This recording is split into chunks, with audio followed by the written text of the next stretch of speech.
नमस्कार, आप देख रहे हैं चौकस भारत और मैं ब्रजेंद्र। राज्य के उप मुख्यमंत्री सह वित्त मंत्री सम्राट चौधरी ने कल सदन में बजट पेश किया। इस बजट में कहें तो बिहार के लिए बहुत कुछ दिया जा रहा है, जैसा कि सत्ता पक्ष के लोग लगातार बयान देते नजर आ रहे हैं। किसी को कुछ समझ में आ रहा है, किसी को कुछ समझ में आ रहा है, लेकिन जो विपक्षी हैं इस बजट को अपने नज़रिए से देख रहे हैं और अपने नज़रिए से आंकने का प्रयास भी कर रहे हैं। अगर कहा जाए तो बजट में कई तथ्यों को शामिल किया गया है। महिलाओं के लिए, किसानों के लिए, पुरुषों के लिए, जो आम जनता है, बिहार के आम नागरिक हैं, उनके लिए और अन्य विभागों के लिए अलग अलग व्यवस्थाएं लगातार इसमें देखी जा रही है। हम आपको बता दें, कुछ आंकड़े हैं इसके कि भाई किसके लिए क्या कुछ मिला है। हम आपको एक एक करके बताने का प्रयास कर रहे हैं। सबसे पहले हम ये बता दें कि बजट जो है वो कितने का पेश किया गया है। 3,16,895 करोड़ रुपए का ये टोटल बजट है, जिसमें इस पूरे वित्तीय वर्ष में बिहार की विकास की नई कहानी लिखने की बात की गई है। पिछले बजट से ये जो बजट है वो 38,169 करोड़ रुपए अधिक पेश किया गया है। कहा यह जा रहा है कि इसमें यानी जो टोटल बजट है उसमें 1,38,515 करोड़ रुपए की भागीदारी केंद्रीय होगी, केंद्र से होगी, और बाकी जो रकम है 55,737 करोड़ रुपए वो ऋण से उगाही किया जाएगा। और तब ये पूरा जो इबारत है विकास का बिहार की वो लिखी जाएगी। किसके लिए क्या मिला हम एक एक करके बताएंगे, लेकिन उससे पहले हम आपको ये बता दें कि भाई महिलाओं के लिए यानी ये बिहार के आधी आबादी के लिए जो बात की जा रही है वो उसमें प्रमुखता से किसे तरजीह मिला है, किसे तवज्जो दिया गया है। कहा यह जा रहा है कि पिंक बसों की शुरुआत होगी बिहार में।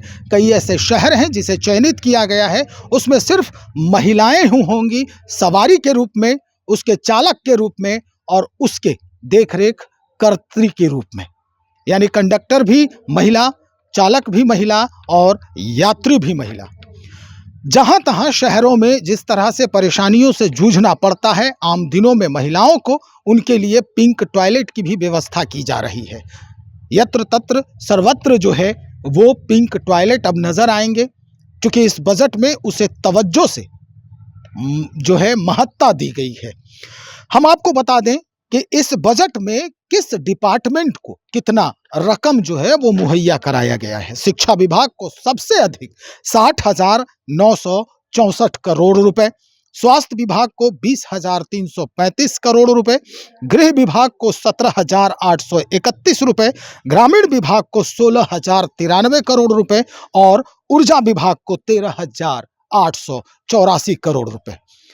अब इन सारे विभागों की अगर बात करें तो अलग अलग इनके जो विकास की कहानी है वो लिखी जाएगी इस पूरे वित्तीय वर्ष में। लेकिन आम जनता क्या सोचती है, आम पब्लिक क्या चाहती है, आम लोगों को इससे कितना सरोकार है, ये जानना भी अब बहुत जरूरी है। तो चलिए एक एक करके हम सारे लोगों से बातचीत करने का प्रयास करते हैं और उसके बाद फिर हम आपके समक्ष हाजिर होते हैं। वकील साहब, बजट हुआ है कल, बजट से क्या क्या लग रहा है, किस तरह का बजट है ये? बेनिफिशियल है बिहार की जनता के लिए? अरे बजट पर हमको कुछ वैसा नहीं कहना है, न हमको किसी को सराह करना है और न किसी को शिकायत करना है। हम चाहेंगे कि जो भी बजट है इसका ईमानदारी से इम्प्लीमेंट हो, इतने में बिहार की जनता का बहुत विकास हो जाएगा। भ्रष्टाचार मुक्त हो करके अगर धरती पर उतर जाए तो इतने में विकास हो जाएगा, दिखाई देने लगेगा। सबसे ज़्यादा त्राह है बिहार भ्रष्टाचार से।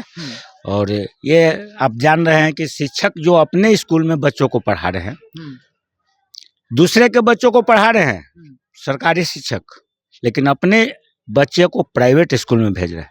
इसका मतलब है कि शिक्षक को अपने आप पर भी विश्वास नहीं है कि मैं अच्छा शिक्षा दे रहा हूं, अपने बेटे को सरकारी स्कूल में नहीं पढ़ा। शिक्षा पर तो इस बजट में सबसे अधिक जो है वो योगदान। हाँ, तो हमने तो बोला कि जो भी बजट आया है इस पर हम ज़्यादा टिप्पणी नहीं करेंगे, लेकिन जो बजट आया है इसको सही तरीके से धरती पर उतारा जाए तब ना। ये कमी है, हमेशा बजट होती है, धरती पर उतरता नहीं है, भ्रष्टाचार का सब बलि चढ़ जाता है। तो इस बार भी क्या लग रहा है कि भ्रष्टाचार का बलि चढ़ने वाला है ये बजट, क्योंकि अभी विधानसभा का चुनाव है और इस चुनाव को देखते हुए ये बजट लग रहा है कि गेम चेंज करेगा कुछ। ये बजट से ही प्रभाव नहीं पड़ेगा। अभी जन सुराज का हवा है। तीसरा विकल्प की तलाश थी। तीसरा विकल्प प्रशांत किशोर जी, जन सुराज पार्टी के संस्थापक, ये अपना इस बार अभी इनका हवा है, इनका अभी सरकार बनेगी। आपके अनुसार जनसुराज की सरकार बनेगी, बनेगी, है ना? बनेगी। तो बजट आपको लग रहा है कि बजट जो भी हुआ है वो सही हुआ है? हमने बोला ना, बजट पर कुछ नहीं कहना है। बजट जो भी है इम्प्लीमेंट नहीं होगी इस सरकार से, यह भ्रष्टाचार से लिप्त है। आप एक जगह नहीं, ब्लॉक में जाइए, थाना में जाइए, जनता से पूछिए, गली गली हम लोग तो घूमते हैं। महिलाओं के लिए कहा जा रहा है कि ये बड़ा ही बेनिफिशियल बजट है, कैसा लग रहा है आपको? बजट के बारे में क्या सुना है आपने? बजट तो बहुत ही अच्छा पेश हुआ है, खास करके महिलाओं के लिए। जी। और शिक्षा विभाग के अनुसार भी बहुत ज़्यादा अच्छा इसमें दिखाया गया फ़ायदा कि अच्छा है। शिक्षा एक समाज का जागरूकता उत्पन्न कर दिया जाता है, इसमें महिलाओं के लिए है तो अच्छा ही है, बहुत अच्छा है। अच्छा है। हम्म। शिक्षा विभाग पर ज्यादा खर्च है इस बार, उसके बाद स्वास्थ्य के ऊपर है, उसके बाद ही अन्य विभाग है। तो जहाँ तक मुझे जानकारी, आप एक शिक्षिका हैं, तो कैसे देखती हैं इसको आप? क्या क्या ग्रोथ है, क्या कमियां हैं अभी भी शिक्षा विभाग में, और आप क्या चाहती हैं कि आपके अनुसार, एक शिक्षिका होने के अनुसार, क्या कुछ परिवर्तन होना चाहिए? परिवर्तन तो सरकार कर ही रही है, लेकिन कुछ कुछ परिवर्तन ऐसे भी हैं, जैसे हम एक शिक्षिका हैं जी। तो शिक्षिकाओं के लिए, महिला शिक्षिकाओं के लिए जी, खास जी, करके जी। अभी एक अहम मुद्दा है ट्रांसफ़र। अच्छा। तो ट्रांसफ़र बहुत ज़रूरी है हम लोगों के लिए, खास करके मैं भी बहुत दूर से ही आती हूँ और यहाँ पोस्टेड हूँ, जिससे बच्चों में परेशानी हो जाती है पालन पोषण करने में, और मानसिकता बहुत ही हम लोग की विकृत स्थिति हो जाती है कि कैसे उस चीज़ को हैंडल कर, जिससे हम दूसरों के बच्चों को तो शिक्षा दे रहे हैं, खास करके अपने बच्चों के लिए कुछ नहीं कर पाते हैं, दूर रहते हैं। तो अब हम चाहकर भी अपने बच्चों को अपने विद्यालय में एडमिशन नहीं कर सकते हैं। लेकिन अपर सचिव जो है सिद्धार्थ, वो तो लगातार लगे हुए हैं ट्रांसफर पोस्टिंग पे। तो लगे हुए हैं, लेकिन वो एक बहुत समय है, और एक तीसरी प्रक्रिया है, जैसे फर्स्ट फेज में कह रहा है असाध्य रोगों के लिए, कैंसर रोगों के लिए, सेकंड में है महिला और पुरुष दोनों के लिए, लास्ट में है महिलाओं के लिए। तो महिलाओं के लिए अभी बहुत धीरे धीरे चल रही है, और इतनी धीरे धीरे चल रही है कि संभव नहीं लग रहा कि हो पाएगा। लेकिन एक तो मतलब ये लग रहा है आपको कि जो महिला फर्स्ट जो कहा जाता है कि महिलाओं को पहले तवज्जो तरजीह मिलनी चाहिए, वो सब बेबुनियाद है, झूठा है? नहीं, वो झूठा नहीं है। महिलाओं के लिए मिलनी है तो ये तो जरूरी है मिलना, क्योंकि समाज का निर्माण तो महिला और पुरुष दोनों करते हैं। अगर महिलाओं को दिया जा रहा है तो ये अच्छी बात है।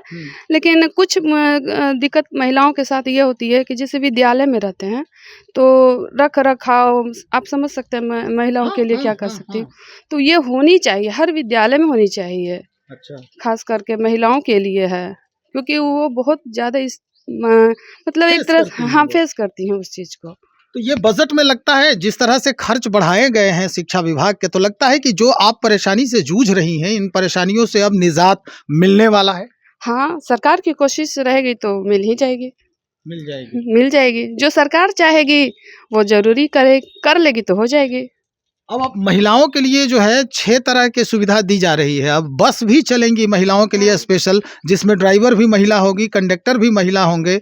बाज़ारों में या बड़े शहरों में पिंक टॉयलेट भी लगाया जा रहा है कि भाई महिलाओं को अगर बाज़ार में कुछ इस तरह की दिक्कतें आती हैं तो उनके लिए भी व्यवस्था किया जाए। तो इसको आप कैसे देखती हैं?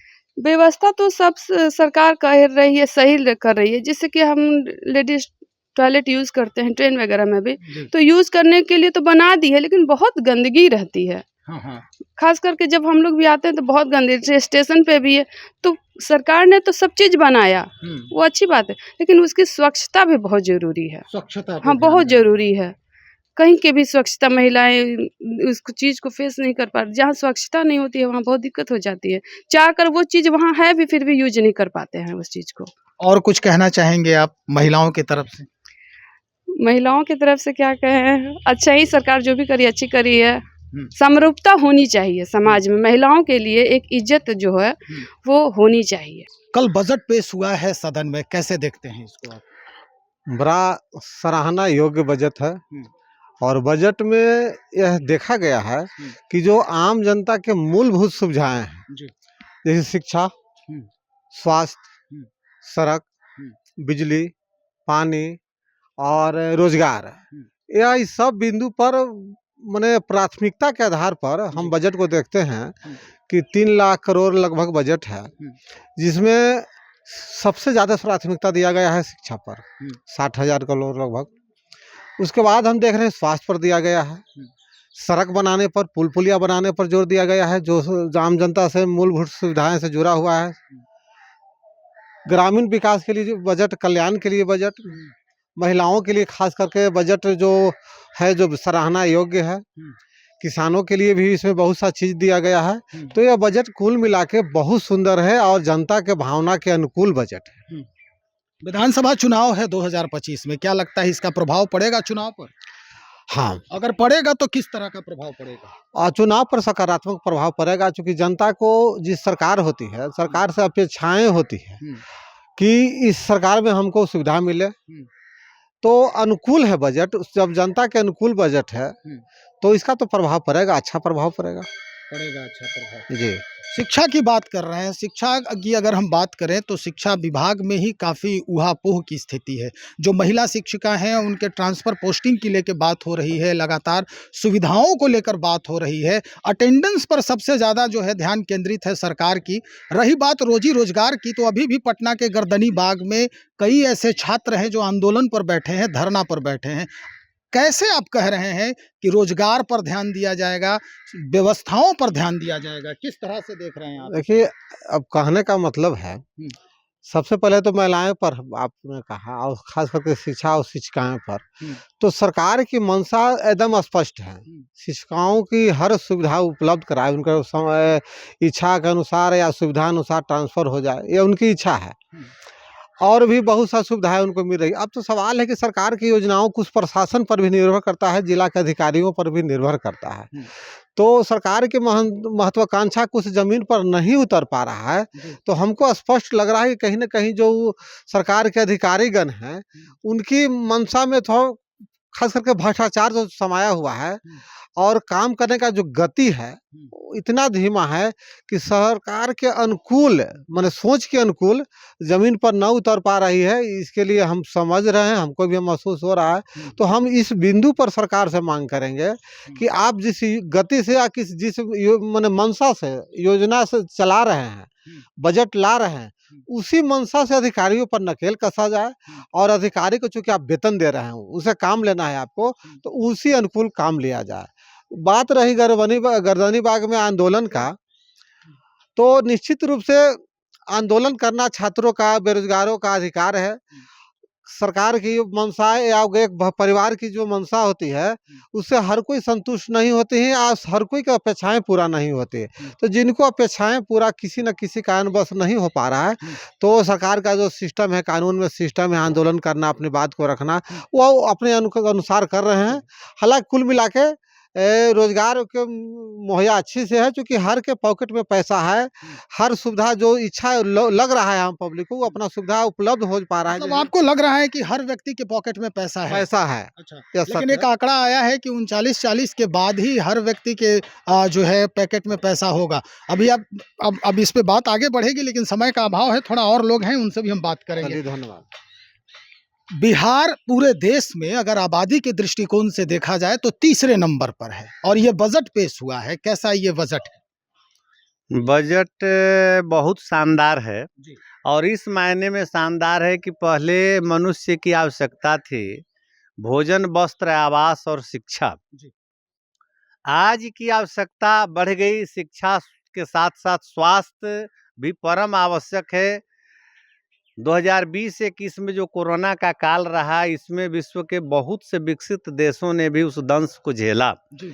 इसको ध्यान में रख करके हमारे माननीय प्रधानमंत्री और सराहनीय मुख्यमंत्री के द्वारा जो ये बजट पेश किया गया है, इन मूलभूत आवश्यकताओं की पूर्ति के एकदम उपयुक्त है।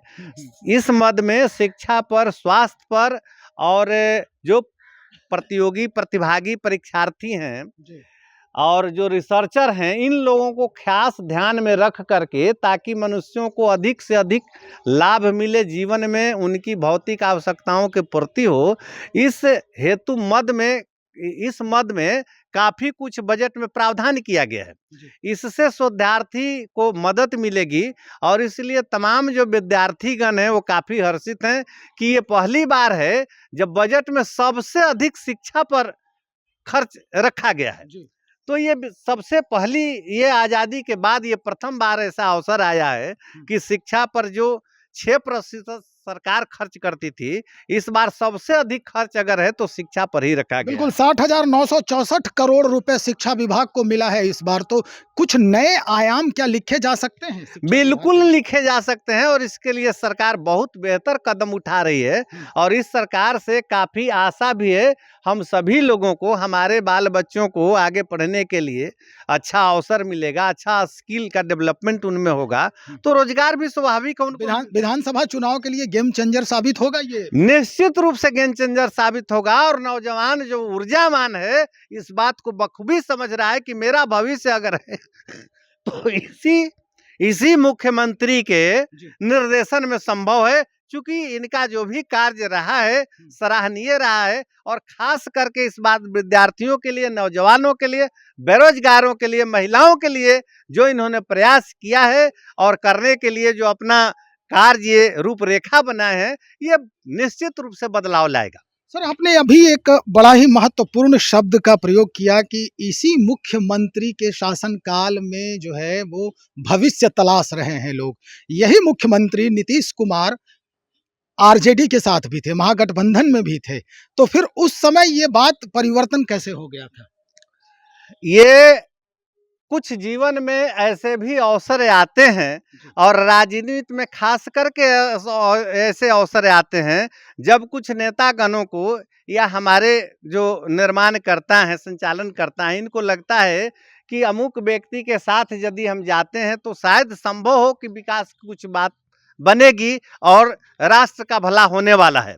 लेकिन उनके साथ काम जब धरातल पर बात आती है और उसमें जब वो नहीं सफल हो पाते हैं तो फिर उनसे मोह भंग होना स्वाभाविक है और वो पश्चाताप के साथ लौटे आते हैं कि मैंने जो किया वो गलत किया, अब आइंदे हम ऐसा नहीं करेंगे, उसकी पहचान हो जाती है। चलिए, बहुत शुक्रिया जानकारी के लिए। एक और है यहाँ पर, किसानों की बात की गई है। 5 ऐसे तत्व हैं जो ऐलान किया गया है किसानों को ऊपर पूरे बजट में, और 6 जो सौगातें हैं वो महिलाओं को मिली है। तो किसानों के लिए इस बजट को कैसे देखते हैं? पहले तो हम बिहार के माननीय मुख्यमंत्री जी को इस बजट के लिए सराहनीय मानते हैं। इस बजट में महिलाओं के लिए या छात्र के लिए या प्रतिनिधियों के लिए बजट में खास करके रखा गया है। जो महिलाओं को, जैसे अभी उद्यमी योजना जो चल रहा है उस पर बजट पास किया गया है। अभी हर जगह महिलाओं के लिए एक हाट का निर्माण के लिए किया गया है, उनसे भी लाभ उनको मिलेगा। तो महिलाओं को लिए और सारी चीज़ें जो रखा गया है उससे महिलाओं को तो लाभ मिलेगा। किसानों को कैसे लाभ दिया जाएगा? किसान के लिए, जैसे किसान में अभी जो जल जीवन हरियाली का जो बजट पेश किया गया है, आपका जल छाजन जो सिंचाई विभाग है उसमें किया गया है। नहर उससे खताई होगा, आहर होगा, पोखर होगा, पैन होगा, तो सिंचाई की सुविधा बढ़ेगी। तो सिंचाई की सुविधा बढ़ने से किसानों का भी लाभ मिलेगा। स्टूडेंट के लिए जो प्रोत्साहन राशि जो स्टूडेंट क्रेडिट कार्ड पर है, स्टूडेंट को भी लाभ मिलेगा। आपका पंचायत में 6ठम वित्त राज्य आयोग है, 15वीं वित्त आयोग है, आपका PWD है, उन सभी विभागों में बजट सराहनीय पेश किया गया है, जिससे प्रतिनिधि। कमियां सिर्फ यहाँ है कि माननीय मुख्यमंत्री महोदय जी बजट तो अच्छे पेश करते हैं, लेकिन कमी क्या है कि इम्प्लीमेंट नहीं हो पाता है। इसमें सबसे बड़ी कमी है बिहार में कि प्रशासन जो है वो बेलगाम हो चुके हैं, वह जनता की बात को सुनते नहीं हैं। और इसी का कारण है कि से जो बजट तो आता है लेकिन धरातल पर सही रूप से वह नहीं हो पाता है। भ्रष्टाचार का जो है वो भेंट चढ़ जाता है, जिसका जनता किसके पास जाता है? पदाधिकारी के पास। वो तो माननीय मुख्यमंत्री जी तो सारे राशि को उपलब्ध करा दिए, लेकिन पदाधिकारी यहाँ तो धरातल पर उतारना चाहते नहीं है। इसके वजह से कुछ कमियां जो है वह जनता तक ले लाभ नहीं पहुंच पा रही है, और इसका माननीय मुख्यमंत्री जी तक ले हम चाहेंगे कि इसे आपके चैनल के माध्यम से यह बात पहुंचे, पहुंचने के बाद वह पदाधिकारियों पर अंकुश लगाने का काम करें, और उनका सारा जो भी पिछड़ी के लिए जो भी बजट में पेश किए हैं, SC ST के लिए किए हैं, तो सारे चीज़ों में तो उन्होंने बजट में दिया। और यह बजट 2005-06 से आज का जो बजट है वह 11 गुना अधिक होना यह बिहार के लिए गौरवान्वित की बात है कि से जो इतना बड़ा राशि जो है वह हम लोग के बीच में मिला है। तो हम लोग तो और इस में हम लोग तो चाहेंगे कि हमारे जो मुख्यमंत्री हैं वह और 5 वर्ष इनको हम लोग मौका दें कि ताकि और विकास की ओर हमारे बिहार बढ़े। बिल्कुल सही। चलिए, बहुत शुक्रिया जानकारी देने के लिए। तो कुछ जनता हैं, उनसे हमारी बातचीत हो रही थी और जिस तरह से इन्होंने जवाब दिया है काबिले गौर है।